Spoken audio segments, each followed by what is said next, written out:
The universe is so vast and infinite that the possibilities that exist are limitless. This is also true of our minds, making them and the universe related in a profound way. Our minds have the capacity to consciously create mental constructs that go beyond the scope of what we may be currently experiencing in our physical state. And the universe has the ability to answer our requests by matching the mind's unbounded nature. It's important to understand that consciousness is a self-referential and self-reinforcing loop. Our minds read their own output as though it were input. In other words, we project out into our physical world what our mind most dominantly thinks and believes, and then we experience it as though it were from an outer source. In all actuality, the experience comes from within. Feedback loops exist in computing and in nature, including our brains and every system and cell in our bodies. Consciousness is an unending circle of thought, experience, reactionary thought, experience, more reactionary thoughts, more experience, and so on. And this is the feedback loop that will often keep people in familiar experiences without much deviation.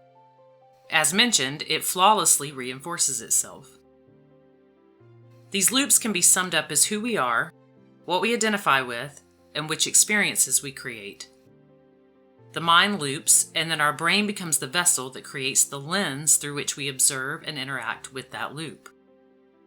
On a deeper level, one of the brain's functions is to bring our awareness and action to any situations that appear to be uncomfortable. Much like an alarm system, it will give us a signal to pay attention to. These signals happen when there is a mismatch, not when we are experiencing comfort or satisfaction. For example, you might be in a restaurant with many people, one of them being a child who is misbehaving. Your brain will lock on to the misbehaving child because this signals that something is out of balance. There may be many other children behaving quite nicely, but the brain won't notice them as easily because it deems their behavior as balanced.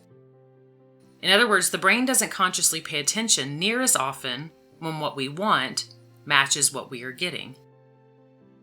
Because there's no signal generated by the brain when everything is comfortable, we don't hold much awareness of the fact that there is actually comfort. And the alarm, or brain signal, is the reason it can become so easy to get stuck in negative feedback loops that the brain generates.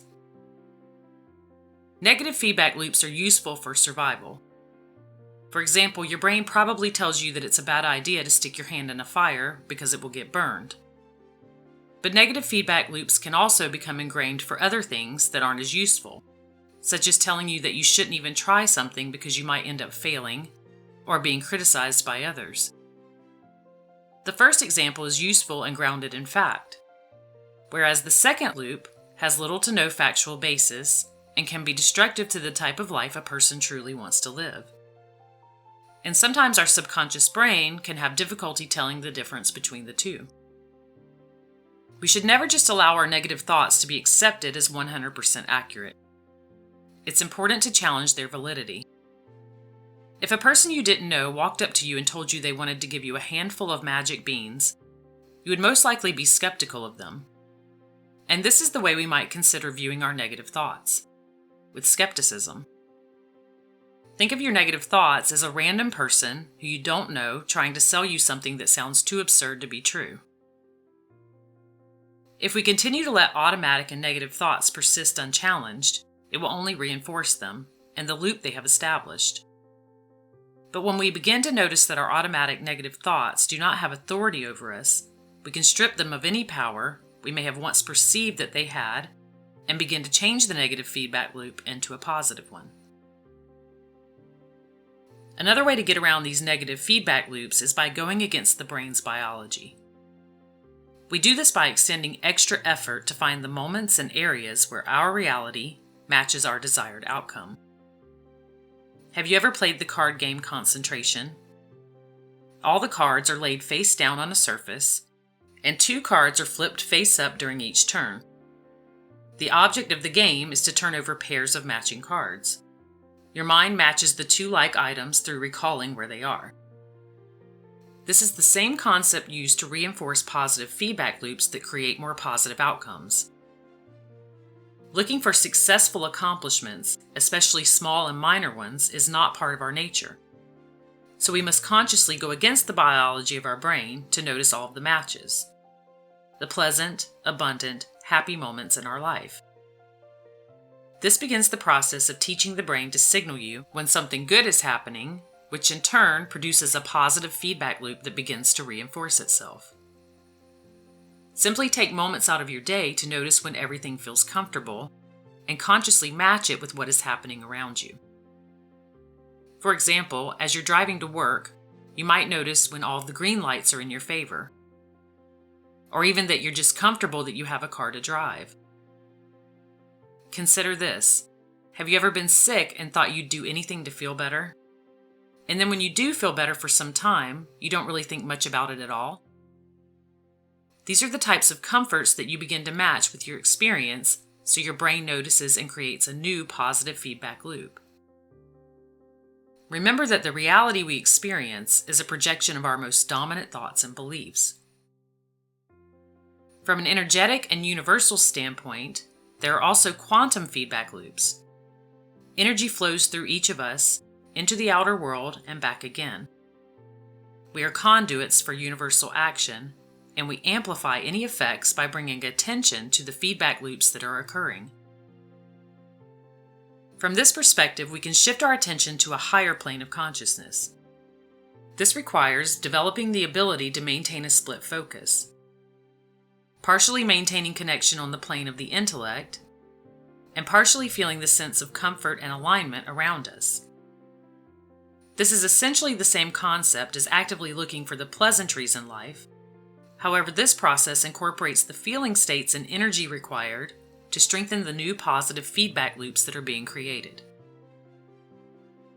Just take a few moments to sit quietly and feel your energetic field expand out past your body. Imagine it stretching out as far as you can feel it.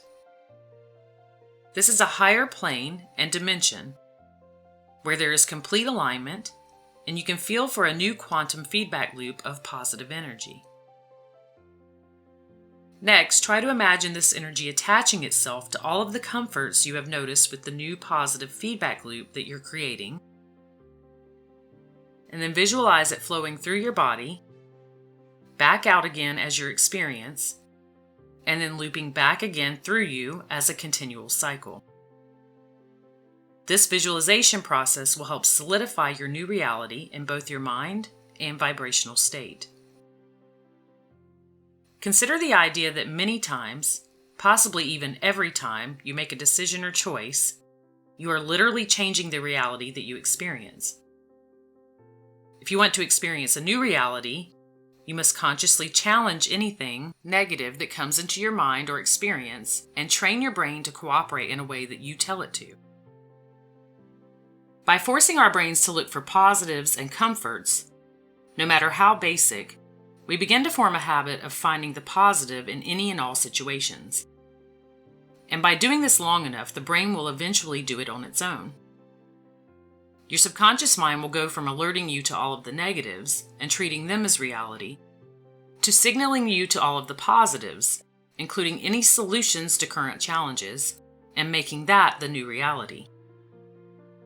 Once this takes place, you have effectively reversed the negative feedback loop into a positive one. Any output or reality we experience has the potential to affect any future output we experience based on how we react or consciously perceive. If we change our perception of what is being broadcast as our reality, we can create new thoughts about that reality or new input, which when persisted in can become the dominant loop that creates a new projection or a new reality of our choosing.